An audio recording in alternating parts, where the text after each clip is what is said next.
Merci na ba onyoso bapesi so libaku ya kolanda biso na ba onyoso babone na biso nyonso. Merci beaucoup na confiance. Bonne année chez vous. Nous sommes le 7 janvier 2024. Oyebi ke toza na processus électoral, toutaki kokende na élection le 20 décembre passé.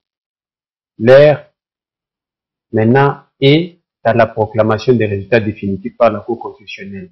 Mais avant de commencer la proclamation des résultats définitifs de la Cour constitutionnelle, nous en attendons la contestation.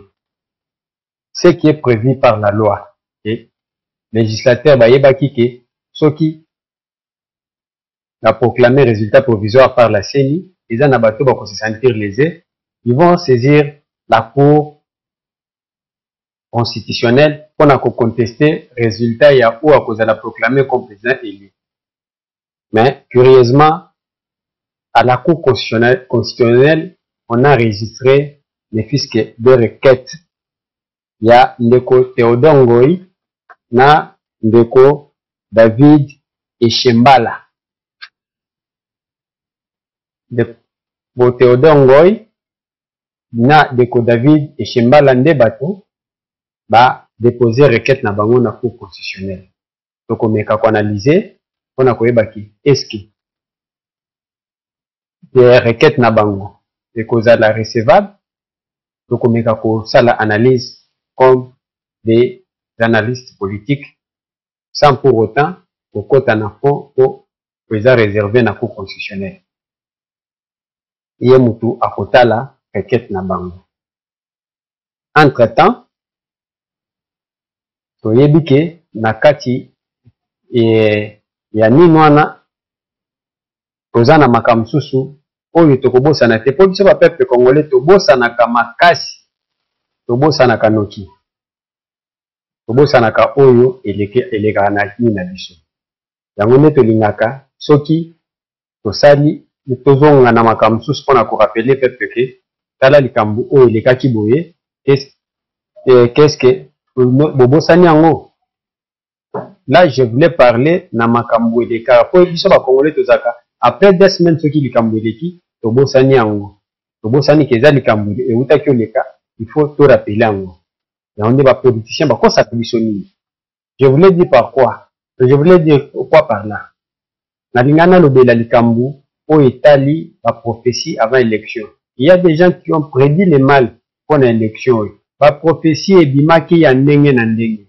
Raison pour laquelle tokomeka kozonga na ba profession pour voir est-ce que ezaki ba prophétie utaki et panzambe te ezaki ba prophétie ya lokuta. Ou soit batu bamonaki bimona mona na bango. Tokomeka kosala analyse. Et en plus de cela, tokokota sikoyo na muzindo ya contestation na rejet. Et qu'est-ce que les opposants réclament après kosala maponomi oyo tosalaki ya le 20 décembre. Tokomeka kosala analyse. Comme nous avons parlé des prophéties, pour te perdre de mémoire, na côté la bino moi vidéo oyo na sélectionnaki bino pona botala la prophétie oyo basaki poto bombaki yango tozilaki élection. Après élection, oui bato non nini elekaki. Après toya kosala analyse. J'entends sélection, sélection. Je vois comme une course. Et je vois 4 coureurs principaux. Et je vois un qui tombe. à quelques secondes du début de la course, est placé dans un cercueil. Et un autre qui tombe qui est placé sur une chaise roulante. Ainsi dit l'Éternel. Avant les échéances électorales de l'année prochaine, retenez ces jours et ceci. Il y aura un grand deuil dans ces nations. Un grand candidat. Dieu va les retirer. Et un autre, il sera sur une chaise roulante. Parce que Dieu l'a décidé.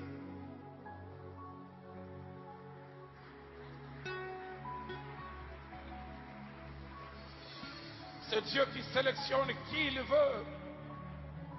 Selon qu'il est écrit, l'élévation ne vient ni de l'Orient, ni de l'Occident.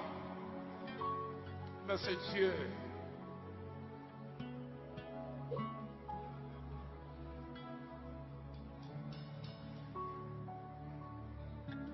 Octobre 2022. Octobre 2022. J'étais à Paris en direct. Et je dis ce qui suit. Il n'y aura pas élection en 2023.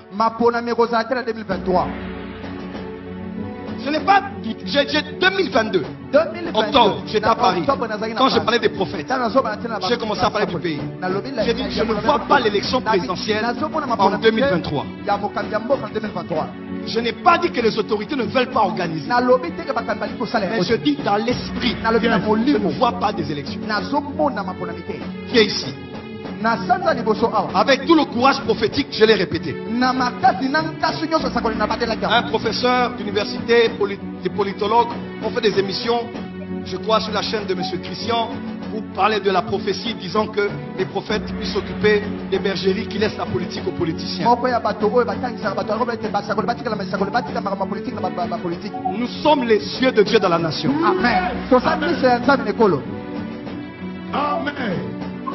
Avoir le courage de le dire en 2022. Je suis retourné encore au programme du prophète Jocas. Et je dis dimanche, on va repousser parce qu'on va mettre sur la table le dossier de l'insécurité à l'est du pays. Lundi, le président a laissé entendre cela. Lundi.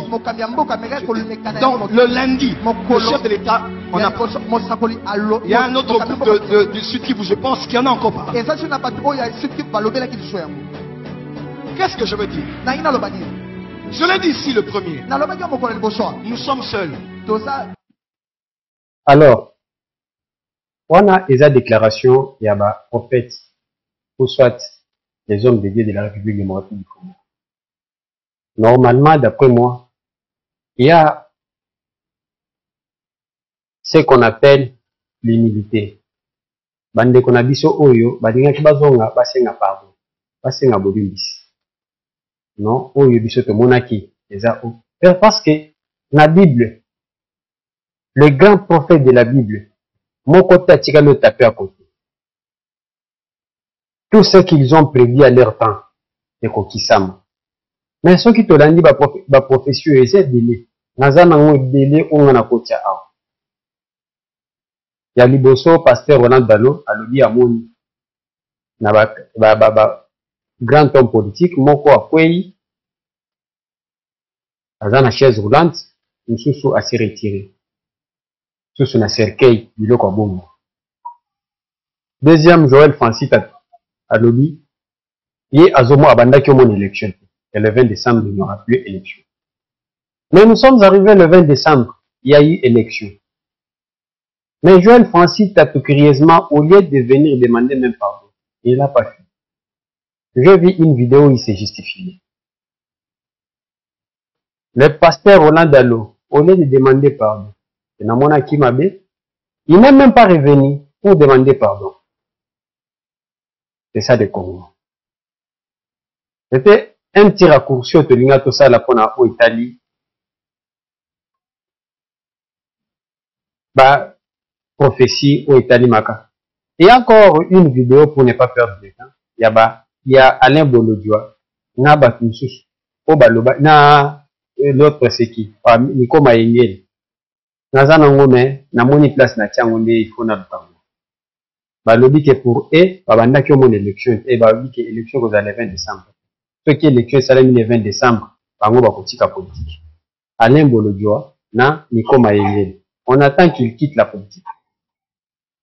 Ou soit, s'il ne quitte pas la politique, c'est la malhonnêteté. Pure et simple. Et c'est comme ça pour que vous, les peuples congolais, vous comprendre que vous êtes en face de qui. Il y a beaucoup d'aventuriers dans ces pays. Et Moutouaboye, le biazoya na plateau, abandi koye bisabino makamususu. Et vous allez croire en lui. Sans pour autant demander même pardon à Oya Sala. Raison pour laquelle aux hommes, on a pu perdre, avec toutes les bêtises qu'ils ont commises dans ces pays, bazoya pe kolobe la démocratie, bazoya kolobe la violation de la constitution, bazoya kolobe la état des droits, bazoya kolobe la économie, bazoya kolobe la. Au moment où les peuples congolais savent comment le peuple RD a géré ces pays pendant 20 ans. Tokotana nous na makambu ya seni. Les moments où la makambu tali requête. Ndenge na utaki bisabino na introduction. Ndeko, on a deux requêtes où ils ont introduites niveau ya cour constitutionnelle. Il y a la requête introduite par maître Théodore Ngoy et l'autre par un certain David. Il n'était même pas parmi les candidats présidents de la République. David et Chiempala. Je ne sais pas. Bon, il faut côté dans les juristes. Est-ce qu'il y a un candidat président de la République? Est-ce qu'il y a côté qu'on introduit une requête? Je ne sais pas. Là, il faut interroger les constitutionnalistes et les juristes. Théodore Ngoy, qui était candidat président de la République, il est allé à la Cour constitutionnelle, pas pour demander, à contester la voie où il y a eu l'élection il y a 20 décembre. Théodore Ngoy a quitté la Cour constitutionnelle pour na kosenga, a quitté na ba grief belé a quitté à lobby. Il faut bannir l'élection pour nanini pour et ça 6 jours. Bannir l'élection pour et bandaki avant 7 heures, bureau et fungamaki avant 7 heures. Bannir l'élection pour bakutaki machine na ba hôtel na banda ba résidence ya ba. Bannir l'élection pour Biloko Bongo. Donc, je me pose la question. Théodore Ngoy tango azokende ke bani l'élection pour machine bakutaki yango na ndako élection ebandaki pas à 6 heures mais c'était à 7 heures. Théodore Ngoy devrait commencer par nous dire ce qui machine na o etali machine à voter. C'est la technologie et c'est la technique. Ordinateur, tu peux ouvrir l'ordinateur. Je vais donner l'exemple. Technique et matériel. Je devrais commencer avec mes projecteurs. Nazo ça la projecteur moko na tie projecteur msusu oya mupanzio yo ezo pelaki et pela flou. Raison pour laquelle bozo mona ombre eza simana. C'est de l'imprévu. Est-ce que vous nous condamnez technique élection et Kobanda na vous prévoir que non élection Kobanda 7 heures. Vous commis du bosso machine les oufou à 7 heures. Technicien bandio bunda na machine na mot de passe avec tout pour efungama eko fungama 10 heures. Pour kosenga bani ne élection na pour machine efungami 10 heures. À qui la faute? Mais ça, nous, comme sous les trop primaires, oyo, donc koyoka. Non, il y a eu fraude massive. Nous attendons que Théodore Ngoy, à comme un cour constitutionnel, qu'il apporte des preuves. Tant qu'on apporte des preuves, attention, ceux qui apportent des fausses preuves, oyo kotanga pe, na cour constitutionnelle, ceux qui apportent des fausses preuves, par contre, traduire le en justice. Il faut apporter de vraies preuves. La preuve, non, ils ont sonné. Et en plus, moi, je croyais que, est-ce que, d'abord, quand on a le quoi, non, ma élection est 17h. Ce qui est élection est même 11h. C'est ce qui a empêché qu'il va voter, au moins 4000 voix. L'électeur n'a pas voté à Kyoto. Il fallait commencer par contester la voix au SNI à Péchou. 4000 voix. Au non, les 4000 voix, et le Kuta, moi, j'avais déployé mon équipe de témoins. Dans la preuve, j'ai reçu 4 millions, ou bien j'ai reçu 7 millions de voix. Et ce qu'elle a reçu 5 millions. C'est moi les gagnants. Mais, Théodore Ngoï a le bani l'élection. C'est le même discours pour les Akati Nabango. Et je vais vous dire, Nakoye Bisabino, pourquoi pas tenir le discours pour Yakebani l'élection.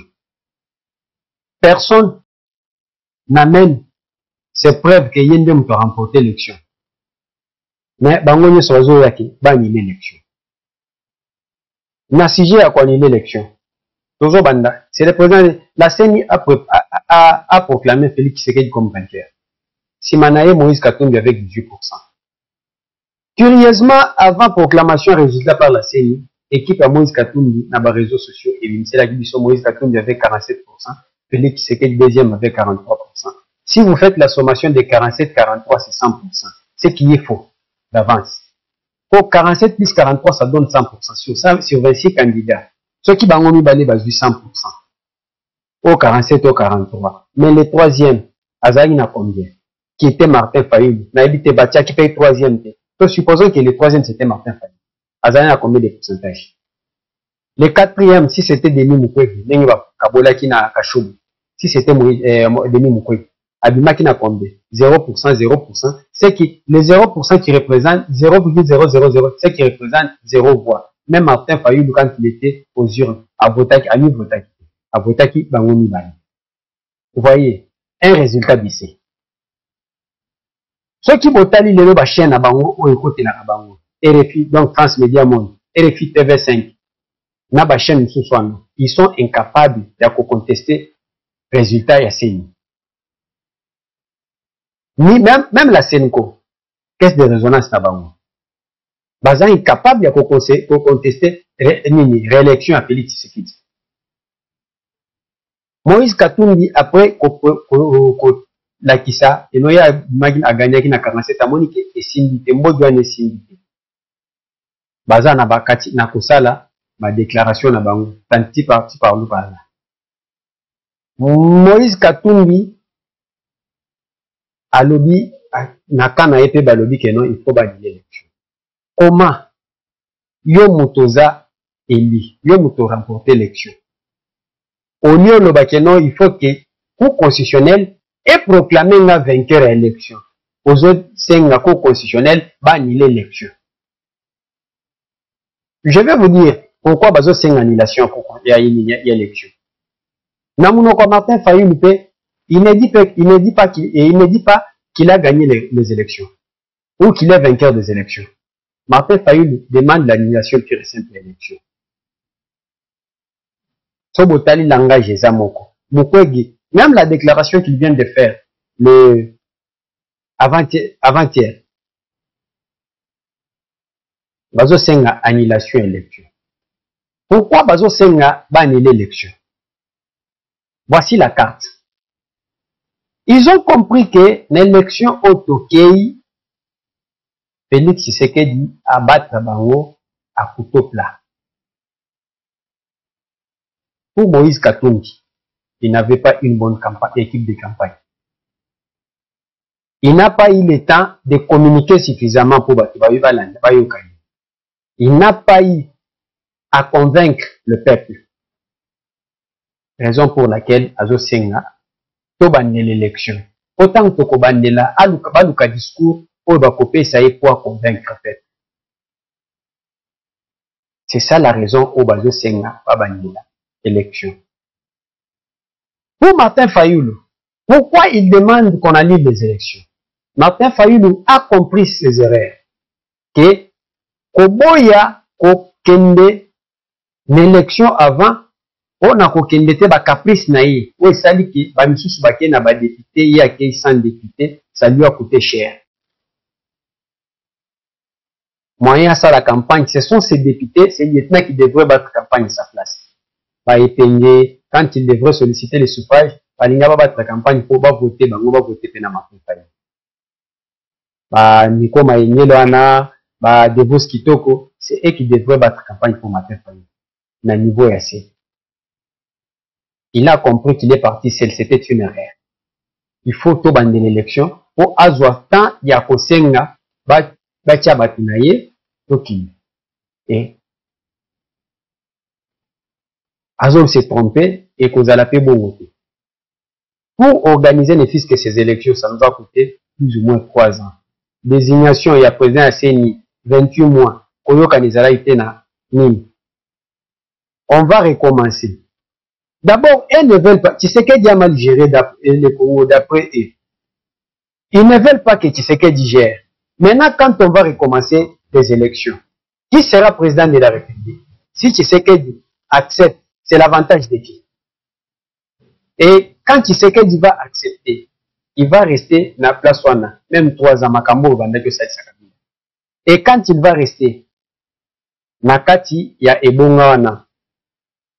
À côté de lui, Martin Fayoul, Naba Msuswana, Bakoluka, Siko, Ponani, Nitango Bazoluka, to ba organiser l'élection.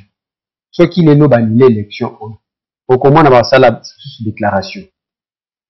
Bakoloba Keno, tu sais que du cours dans l'illégalité. Il faut qu'on dialogue. Donc, Bazaka na schéma ya dialogue. Tant qu'on va dialogue, pour se partager les postes. Bazo souffle pour un bon pour Martin Fayoul, bazo souffle et pour un bon pour organiser à se préparer l'élection. Naba misusu bazo souffle et pour doit comme ça la élection. Et ils vont se partager les postes, même si tu sais qu'il reste 5 ans. Bakocha Makele Lipi. Denis Mukwege, pourquoi il est aussi dans ce schéma? Denis Mukwege est venu précipitamment dans la politique. Il est venu à la dernière ère. Nasuka, Denis Mukwege se retrouve en politique. En se retrouvant en politique, Denis Mukwege n'avait ni parti politique, ni des personnes qui pourraient le soutenir. Raison pour laquelle Denis Mukwege a sali vaik à une élection. À se retrouver que non, c'était une erreur. Il fallait azotan ya kosa la partie politique qu'on s'est réorganisé pour aller à une élection. Raison pour laquelle Ozomona azo senga pe dialogue. Dialogue. Si vous regardez les autres qui sont restés, Patikali Bazo Lobate, il n'y a que 3. Théodore Ngoy qui est à la Cour constitutionnelle, Théodore Ngoy azo sala théâtre po bayokaye nenge azoleka nenge top Congo ba chef ba média na biso nyonso ba lobela la Cour constitutionnelle Théodore Ngoy c'est ce qu'il veut ba lobela ndenge bazo sala répétition comme na ba chaîne na ba télévision na ba média nyonso wana ndelo kwa zolo kabezi. Mais il sait que non requête nae ba ko boa ki sango na Cour constitutionnelle. Mais Azo créé base. C'est ce qu'il a fait. Une autre personne comme David Echempala,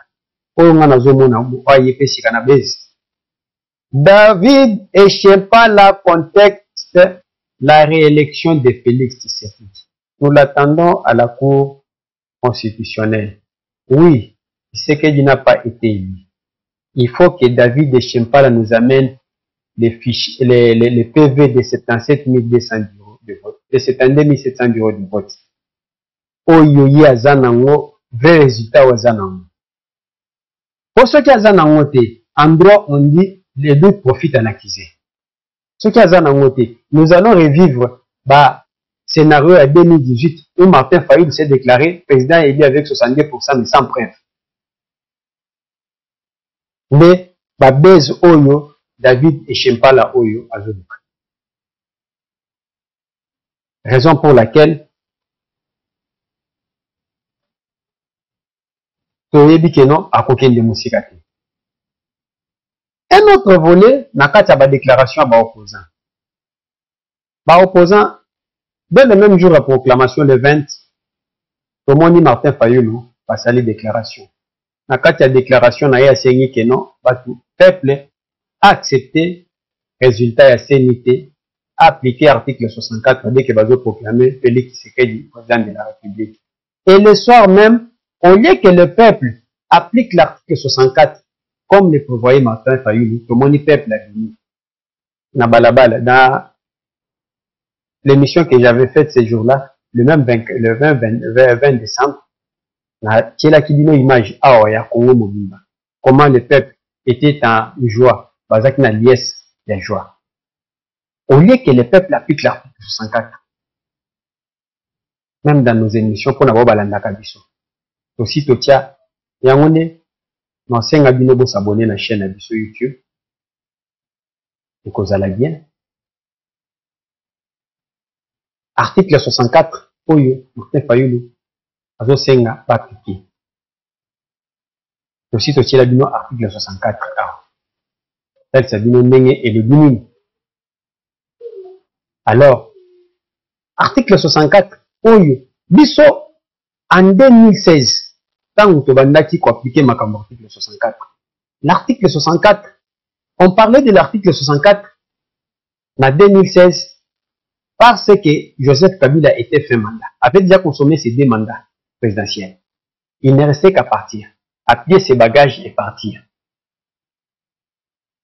Yangonde to bandaki kolobela article 64.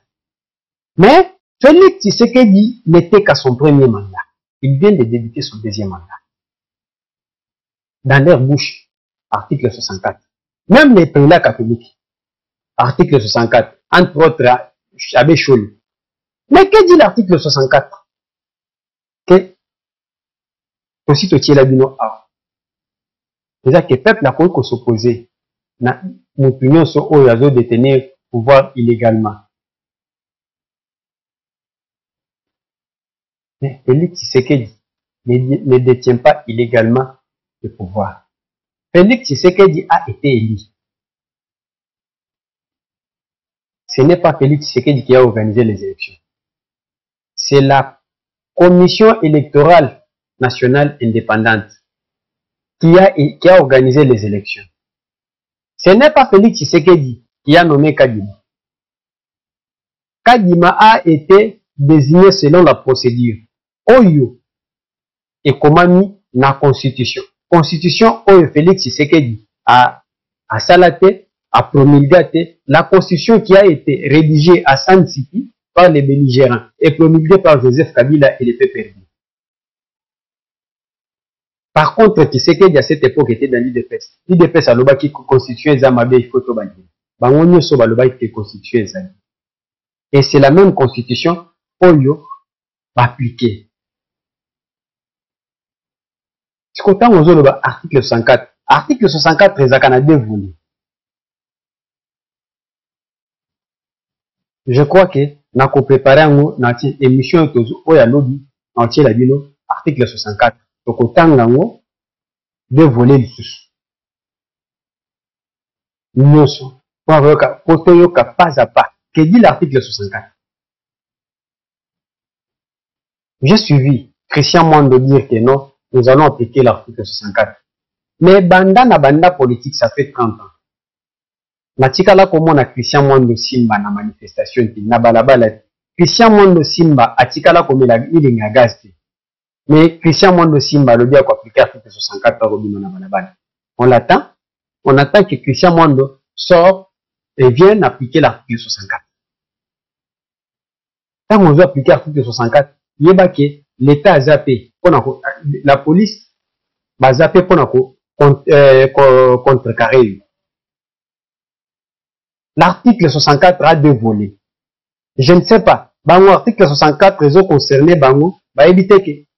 Et il parle au nom du peuple. Mais le peuple Bango va zolober que peuple Bango. Peuple Bango tant va proclamer Félix Tshisekedi. Tout le monde peuple en abîmé na balabala. À ce pays. Tu crois peuple va zolober là ils ont peuple. On savait que nous comme en fait pas eu. Ndenge Lambert Mende Loba était une souris naine. Moto ba désigné à Genève. Tant voyez, Martin Fayulu est resté dans ses bottes. Atikala na nostalgie. Ndenge ba na mapeke pa Jean-Pierre Bemba, Moïse Katumbi, Moussa Nyamwisi, na mapeka. Martin Fayulu croyait qu'il était un grand leader. Après 2018, il se croyait être un leader. Moi, je 2018. Aye ko se retrouver que non, abimi pamba. Akono batu bakenda na batu na bango. Mais Sonyana, au lieu de dire, moi je croyais que Martin Fayulu devait passer et dire que non, je suis le président. Kadima a proclamé Tshisekedi, il a triché, ce n'est pas sa place. C'est moi le président. Mais Martin Fayulu vient dire que non, bah il l'élection. Est-ce que, si Bomona Moukou Oyu, Aza, a gagné l'élection, Asenga, bah il l'élection. Ça ne se fait pas. Mais c'est ce que nous constatons chez les opposants.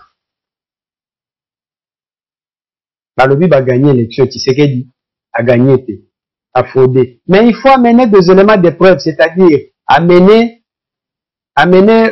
vos PV à la Cour constitutionnelle. Voilà, nous avons gagné les élections. Tshisekedi a triché. Voilà les PV que nous avons. Mais, il y a une Cour constitutionnelle. Il y a des éléments de preuve. Babandi kolobaka na Cour constitutionnelle na bango et comme ba média, ba déclaration politique na ba chaîne de télévision, na ba radio. Bazo kima pono kenya na Cour constitutionnelle. Katumbi alobi o kenya na Cour constitutionnelle te po ba ko valider Tshisekedi kuna. Mais c'est la même Cour constitutionnelle o etika ki eboya ki ke kolongola ye. Etika ki et confirma ki kaza la candidat. Mais Cour constitutionnelle, voilà un ingrat.